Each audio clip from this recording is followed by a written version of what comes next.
繼續來看呢，係中部地區，雖然南投對初安部開始，嗰度地區路無個落雨嘅，不過想象也打造嘅時節，沙傳出有過大面積走山嘅情形，太沙頭羅輪沙泥對山檔競爭下來，用公所路過講講在情為變態，加加吊牌怪樹疫情，不過一直都見呢也走山嘅情形，過場無愛停呢用嘅。行嚟睇山嚟行了，見下了，唔該啦。本地土地行到嘅太石頭，因為都唔掉當個泥沙嘅壓力，開始天天地流下來，前面流土河把度，同時還帶通嘅大量泥沙，經壓下來，當地人講。可能不強嘛？冇喲，哦，安泰喲，唔是看安泰可唔是看過安尼土石流，強人哦。又下了，又來了。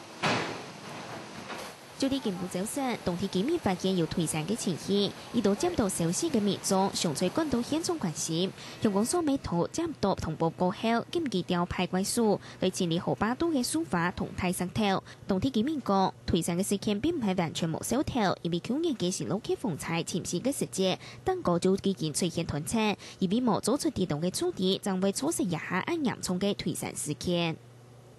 有下游有一多雄鹿的人家還有很多這個田地啊，最危險、最危險、最強的就會影響到整個南港社區。特別趕到現場關心嘅應議員表示，希望中央同地方政府會更加來協助處理，喪失災情狀態。希望你南投縣政府，然後你了解水土保持局河田了後呢，能得來實際派人來看，來處理。你一無了下來呢，下位係呢度嘅良田會流失，會欠田。從一種綠體驗過後出現嘅退山情形並唔係無實啲，不過按因為做出地動嘅處理，將做嚟片面傷害繼續擴大。雖然係過後嘅補救措施，不過其實關係等地方百姓嘅生命財產安全。下個新聞呢封期南投報道。